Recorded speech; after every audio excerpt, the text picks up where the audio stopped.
亲家母，你在我家住了3个月，账单我已经算清楚了，住宿费1天300，水电费1天200，总共15000，你看看怎么给我？住宿费，这有什么听不懂的？住店要交钱，天经地义。可我是来照顾婉宁坐月子的，照顾她和孩子这1个月，我一天好觉都没睡过，买菜做饭也是我自己掏的钱。亲家母，你说这话有没有良心啊？妈，你刚才说的话是什么意思？我说的还不清楚吗？一码归一码，照顾你坐月子，那是她当妈的本分，但她住了我的房子，就必须给钱。我坐月子，你立马跑出去旅游，是我妈特意从老家赶来，没日没夜的照顾我。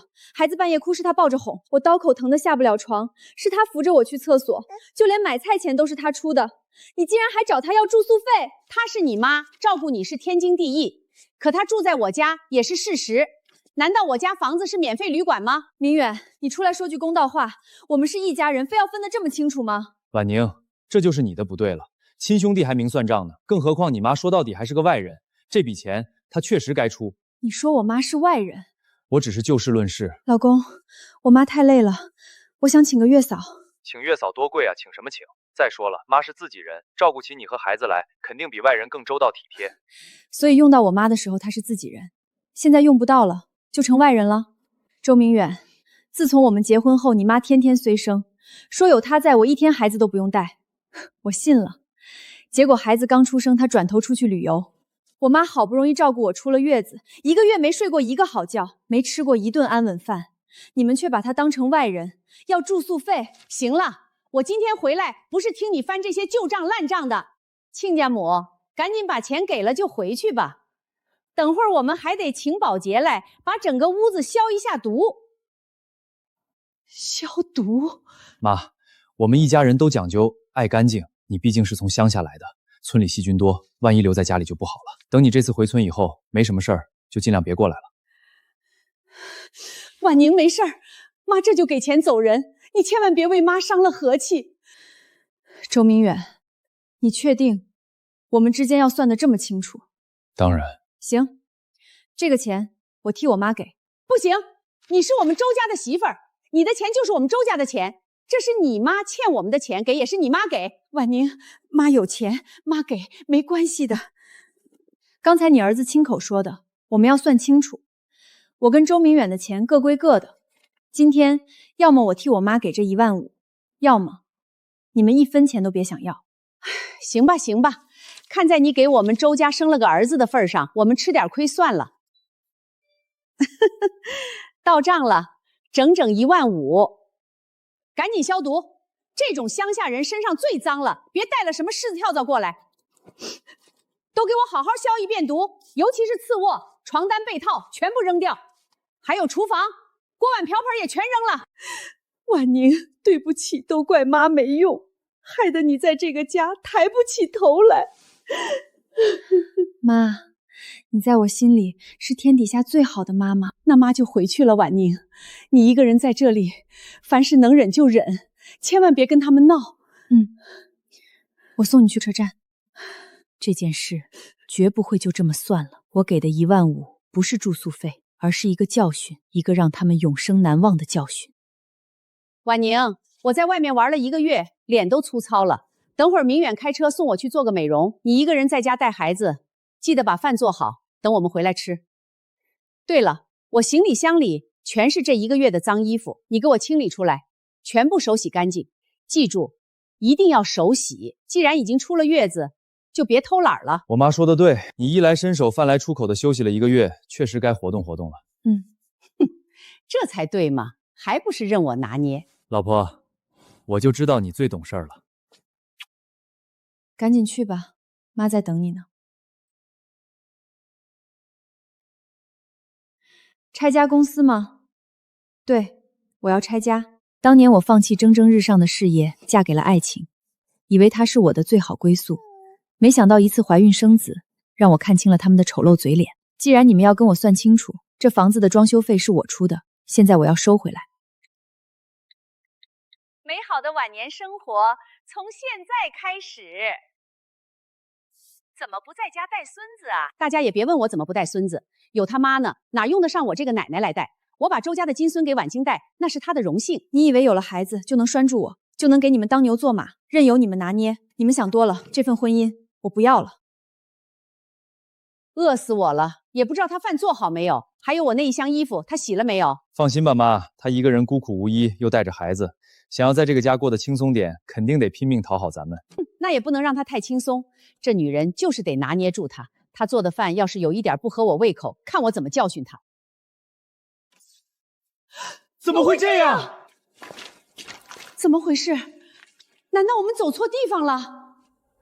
没走错，这就是我们家。天杀的！到底是谁？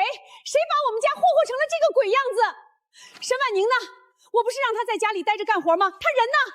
妈，你别急，我这就给她打电话。婉宁，你去哪儿了？赶紧回来！你快回来吧，家里出大事了！妈，你说什么呢？家里好好的，能出什么事？好，根本好不了一点儿。你是不知道，明远都快急疯了。你在跟我开玩笑吧？明远情绪不是一直很稳定的吗？什么事儿能让他急成这样？哎呀，电话里说不清楚。你现在在哪儿呢？快回来！再不回来，家里都要出人命了。我回村来我妈这里住了。你说什么？回娘家了？嗯，有什么事儿你们自己解决吧。妈，婉宁，你怎么回来了？这孩子回来也不提前说一声，妈好去接你。想你了就回来了。吃饭了没？没吃，特意留着肚子想跟你一起吃呢。傻孩子，妈这就去给你做。婉宁，你突然回来，明远和你婆婆知道吗？知道。那他们没说什么吗？妈，从今天起，他们那边的事儿跟咱们没关系了。婉宁，结婚是为了幸福，如果你感觉到了不幸福，妈支持你做任何决定。谢谢妈。傻孩子，妈当然在你身边。沈婉宁，你为什么要回乡下？这个家都快毁了，你知不知道？沈婉宁，你搞什么鬼？快回电话！急什么？这才刚刚开始呢。37个未接来电，58条微信消息，全是婆婆和周明远发来的，但我没有回，也没有看，我直接关机，好好睡了一觉。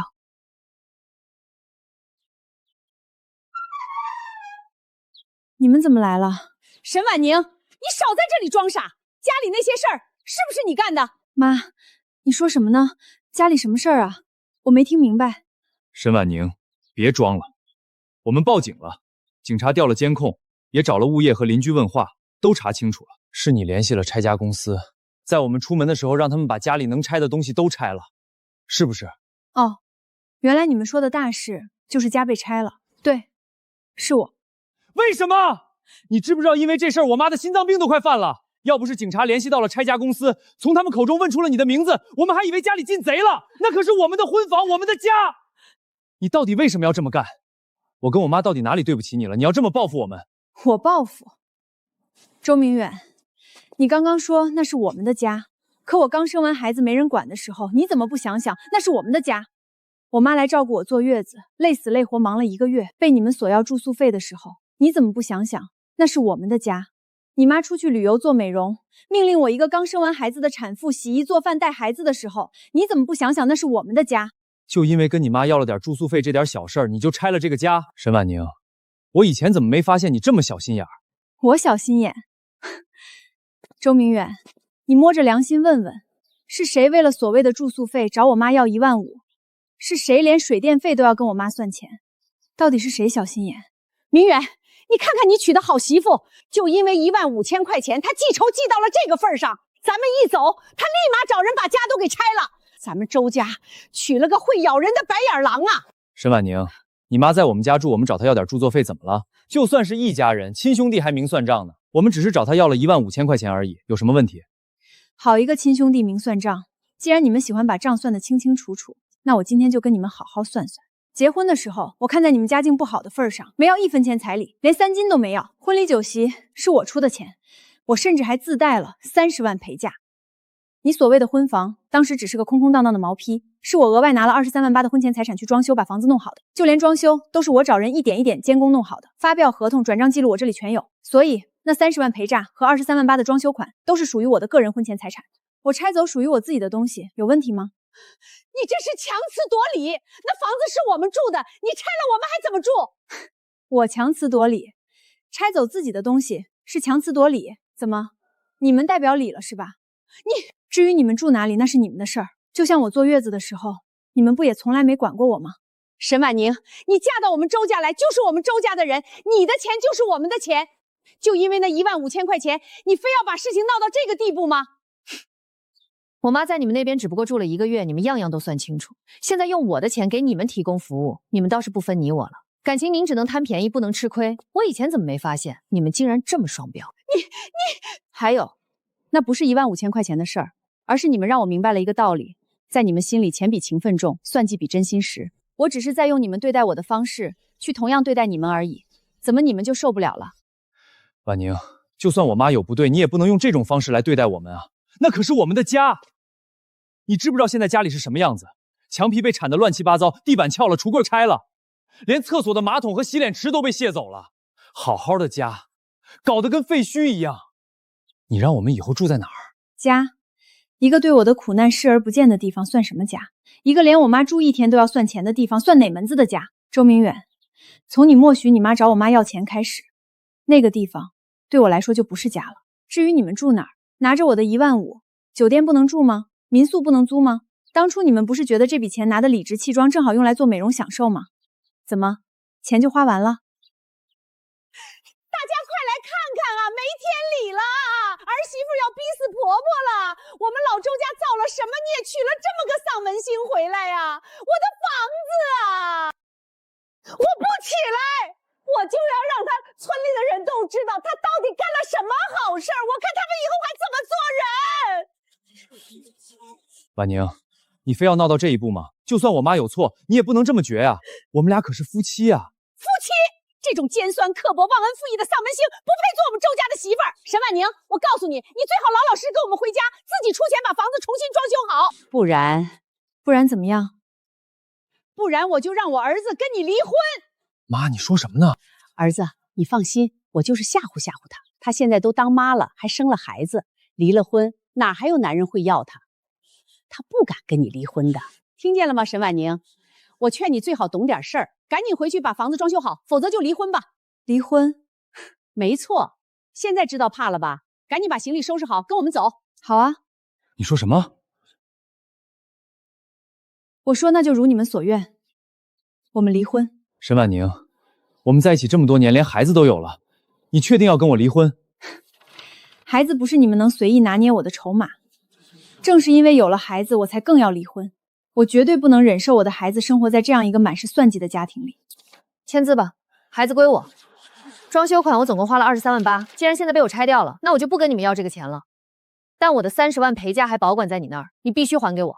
那30万早就作为家庭支出花光了，哪还有钱给你？周明远，你真当我傻吗？婚后的家庭支出都是我在出钱，就连房子每个月的贷款都是我在还。我妈这些年逛街旅游不到处都要花钱吗？这样啊，那就跟我没关系了。要么3天内还钱，要么我们法庭上见。沈婉宁，你想钱想疯了吧？敲诈到我们头上来了，我们哪来的30万？没钱就卖房。你做梦！这房子是我们周家的。那你们就还钱。总之，我只要回属于我的东西，你们的我1分不拿。沈婉宁，你有必要把事情做得这么绝吗？我绝。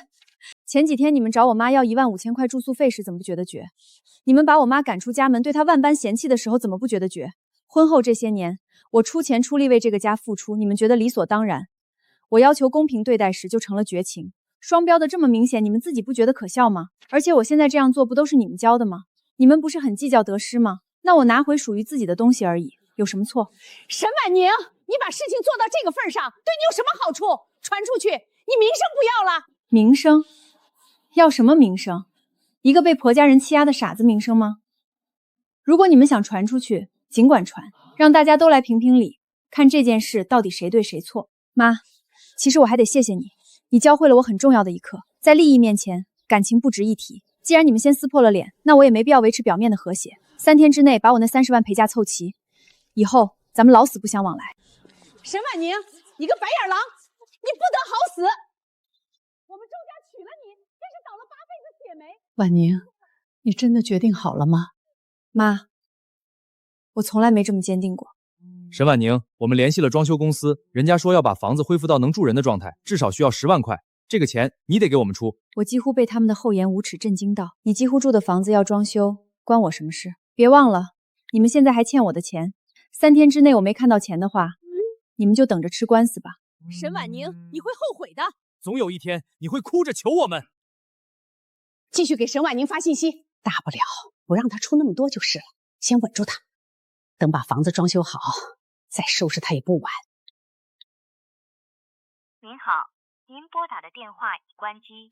关机了，她居然关机了！好赖话说尽了，这个女人就是不肯出钱。妈，现在怎么办？这个丧门星不给我们装修，那她也别想好过。我们现在就把这事儿曝光出去，不给钱那就等着被网暴吧。我没想到他们的反击来得这么快，这么狠。婉宁，你快看我发你的视频链接，你被周明远和他妈骂上热搜了。我心里一沉，点开链接，那是一个点赞量已经破100万的视频。各位网友们，我实在忍不住了，必须跟大家说说我们家的事。我儿子结婚3年了，为了这个家，我们掏空了家底，又是买房又是养家，可结果呢，我儿媳妇就因为一点小事，趁我们出门的时候找人把家里全拆了，墙皮铲了，地板撬了，连马桶都没放过。我们现在连个住的地方都没有啊！我一个老人家哪里经得起这种两人配合默契。各位，我是婉宁的丈夫。说实话，我现在心情很复杂。婉宁，我知道你生完孩子情绪可能不稳定，但你怎么能这么对我们？这可是我们的家呀！我妈年纪这么大了，经不起这种打击。你有什么不满冲我来，别伤害我妈，好不好？两人配合真默契，一个恶毒儿媳迫害老实婆家的故事被他们演得淋漓尽致，评论区彻底炸开了锅。儿媳妇就因为一点小事把老人家的家都拆了，这种女人太可怕了，谁家娶了真是倒大霉。这俩人看上去多老实啊，怎么摊上这么个儿媳妇？应该报警，这是故意毁坏财物，人肉他，把他信息扒出来。他们以为靠卖惨就能逼我低头，可惜我手里有的从来不只是委屈。我手指冰凉地翻看评论区，越翻心越沉。有人扒出了我的电话号码、个人信息，甚至我妈住的村落。我的微信涌入无数陌生人的好友申请，附带着不堪入目的辱骂。短信箱里塞满诅咒。这么好的婆家人你这么害，你不得好死！祝你被车撞死！电话疯狂响起，一个接一个，全是陌生号码。你这种人怎么还有脸接电话？你害得老人没地方住，你不得好死！我接了几个，对面传来的全是恶毒咒骂。这就是我爱了几年的男人，他和他妈毁了我的家，现在还要用网络暴力毁掉我的人生。婉宁，如果你能看到这条视频，妈求你了。视频最后，婆婆还在继续表演。回来吧，把房子给我们装修好，我们一家人还能好好过日子。妈不怪你，妈知道你可能只是一时冲动。婉宁，看到视频了吗？如果你现在答应把房子装修好，再给我们好好道个歉，我们就发个声明说这是误会，否则后果自负。哼，跟谁不会直播一样。既然你们要玩，那我就陪你们玩到底。我没有立即回复周明远的威胁。妈，这2天你先别上网，也不要看任何直播和视频。做完这些，我开始整理证据。既然他们要用网络暴力压我，那我就用事实反击。下午2点，我直接开启了直播，因为我的账号已经被人扒了出来，所以直播一开启就涌入了很多人。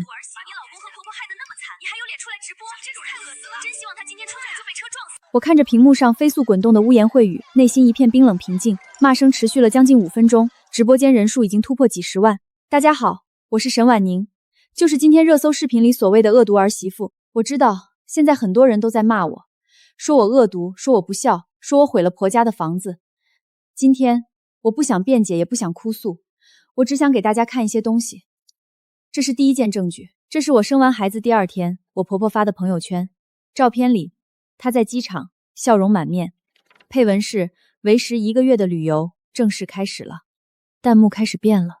等等，儿媳妇刚生完孩子，正是坐月子需要人照顾的时候，婆婆就出去旅游，还一去就是1个月，这也太离谱了吧？不会吧？这不明摆着恶心人吗？这才只是刚刚开始，我没有停顿，继续展示第2组证据。这是我妈，她听说我没人照顾，坐了18个小时的火车赶来。这1个月，她每天凌晨4点就起来给我熬汤，晚上孩子哭了，她抱着哄。我上厕所，她举着输液瓶。1个月，她累瘦了10斤。弹幕的节奏彻底变了。天啊，这妈妈也太好了吧！所以婆婆出去旅游，让亲妈来照顾月子，这操作我服了。我出月子那天，我婆婆回来了。她回来的第一件事就是找我妈索要15000块的住宿费，这是我当时的转账记录。这15000是我替我妈妈给的。什么玩意儿？妈妈住女儿那儿还要钱，而且还是帮忙照顾月子啊，这都要交住宿费？这婆婆疯了吧？关键还15000一个月，这还是人吗？我收回刚才的话，这婆婆才是恶毒的那个。这1个月，我妈没有收我1分钱，就连家里的伙食买菜钱都是她自己掏的。她累死累活1个月，最后被嫌弃，被赶出门。他们还说她从乡下来，身上脏，屋子要消毒。她睡过的床单被套、锅碗瓢盆他们也要扔。我妈没有做错任何事，她只是心疼自己的女儿。可在他们眼里，她只是一个可以用完就丢的外人。这婆婆也太恶毒了吧！亲家母来照顾月子，她还要收住宿费。周明远还在视频里装无辜，他妈这么欺负人，他不知道吗？这谋才骂错人了，他也会演吧？他们用谎言堆出来的热搜，我会一层一层拆给所有人看。我拿出了最后一份证据，他们说我拆了他们的家，让他们无家可归。可事实是，那个家里的所有装修都是我出钱出力弄好的。我将证据一张张展示在镜头前。这套房子的所有装修，从水电改造到地板铺设，从厨房橱柜到卫生间卫浴，总计23万多，全部由我支付。不仅如此，这套房子每月5000的房贷，从2年前开始，一直由我的工资卡在偿还。24个月，12万元。我为什么要拆这个家？因为我拆的是我自己花钱装修的部分，我拿回的是我自己的财产。他们说他们掏空了家底来结婚养家，可事实是，结婚时我没要1分钱彩礼，连3金都没要。婚礼酒席是我出的钱，我还带了30万陪嫁，那30万被他们花光了，花在了我婆婆的旅游和美容上，而这3年家里的日常开销、房贷也都是我一个人在承担，这就是他们口中所谓的掏空家底。直播间安静了几秒，随后弹幕像洪水一样涌来。原来她为这些她婆家都付出了这么出来，看来事情果然不像表面上那么简单。所以这房子装修全是女方出的钱，她拆自己的东西有什么问题？心疼姐姐，快离婚吧！我刚出月子第1天，我婆婆就拿着我给的15000块钱去做美容，然后命令我在家洗衣做饭带孩子，衣服还必须手洗。等他们回来后发现家被拆了，就开始在网上发视频网暴我，这就是他们给我的选择，要么屈服，要么被毁掉。所以谁对谁错，我相信大家自有判断。沈婉宁，你快关掉直播！你知道你现在在做什么吗？你这样会把事情闹大的。闹大又怎么样？你这样会毁了我们一家人的名声。名声？你们早上拍视频骂我的时候，怎么没想过我的名声？你们在直播间说我恶毒，说我不孝，说我拆你们家的时候，怎么没想过我的名声？现在真相大白了，你们开始担心自己的名声了。沈婉宁，我命令你现在马上关掉直播，否则我让你好看。这一家人气急败坏了，太恶心了！自己这么丧心狂，还有脸网暴别人。我之前没搞清楚真相就骂了你，对不起，赶紧离婚，这种家庭不能待。大家一起发力，让那一家子也尝尝被网暴的滋味。我选择公布这一切，不是为了网暴他们，而是为了说出真相，拿回我的清白。我已经向周明远提出了离婚，也会争夺孩子的抚养权。我会通过法律途径夺回我应得的一切。从此以后，我和周家再无瓜葛。直播结束后，舆论彻底反转，我的直播录屏被疯狂转发，婆婆和周明远的账号被网友攻陷，他们之前的卖惨视频评论区全是骂声，他们试图删视频、关评论，但已经晚了。第2天，周明远给我打了几10个电话，我都没有接。最后，他发来一条长消息：沈婉宁，你疯了吗？你把那些事儿全抖出来，我们以后还怎么做人？我看着那条消息，只觉得有些人智商为0，脸皮倒是巨厚。赶紧还钱，否则法庭见。那30万已经花光了，我真的还不起。你非要这样，对谁有好处？我没有回复，然后他又发来一条语音，我犹豫了一下，还是点开了。沈婉宁，说到底，你做这么多还不是因为那万一我在是在记仇？大不了我把那1万5还给你，这么翻篇，你也别得理不饶人了。听完那条语音，我觉得可笑极了。这个和我同床共枕3年的男人，到现在都不明白问题出在哪里。他觉得我在记仇，他觉得我在为那15000块钱闹，他觉得只要把钱还了，一切就能翻篇。他从来不知道，那15000块钱只是一个引子。真正让我寒心的是我生孩子那天，他妈头也不回拖着行李箱走人的决绝背影，是我妈没日没夜照顾我1个月，瘦了10斤，最后被当成垃圾一样赶出门时他说的那句：“你妈是个外人。”是我剖腹产的刀口还在渗血，他妈就命令我洗衣做饭带孩子时他说的那句“我妈说的对”，是我刚出月子，他妈让我手洗1箱脏衣服时那句“一定要手洗”，是我在这个家里当牛做马3年，出钱出力，最后连一句最基本的尊重得不到。这些才是真正让我死心的原因。可周明远不明白，在他们眼里，我妈照顾我是理所当然的，我出钱装修、还房贷、带孩子、受委屈，也都是理所当然的。直到我开始反抗，开始拿回属于自己的东西，他们才终于慌了。他们骂我夜读，骂我记仇，骂我得理不饶人，可他们从没想过，这一切的起因是他们自己。我拿起手机，只回了3个字：法庭见。3天后，我正式向法院提起诉讼。开庭那天，周明远瘦了很多，眼下一片青黑，婆婆也没了从前的光鲜。听说真相曝光后，她不敢再出门，姐妹群也散了，小区里人人对她指指点点。最终，法院判决：本院判决准予沈婉宁与周明宇离婚，儿子由沈婉宁抚养，周明须在30日内返还沈婉宁30万陪嫁款。听到判决那一刻，我长长吐出一口气，这场荒唐的婚姻终于结束了。1个月后，周明远的房子被法院强制拍卖，扣除银行贷款后，剩下的钱刚好够还我那30万。周明远和婆婆搬去了他们最瞧不起的农村老屋，而我带着孩子住回老家，陪着我妈。现在的日子平淡却踏实，每天早起吃我妈做的饭，带孩子晒太阳，看她一点点长大。婉宁，你后悔吗？妈，我最后悔的是没有早点离婚。妈支持你。几年后，我整理旧物时翻到了一张结婚照，照片里我穿着婚纱，笑得很幸福。那时候的我一定以为自己会幸福一辈子，可人生啊，谁又说得准呢？我把照片放回抽屉，不扔也不看，好的坏的都是经历。只是以后我不会再把自己的人生交到别人手里。窗外夕阳正好，厨房里传来我妈炒菜的声音，孩子在院子里追着蝴蝶笑。我站在门口看着这一切，心里忽然很满足。这就是我想要的生活，没有算计，没有争吵，只有爱，只有家。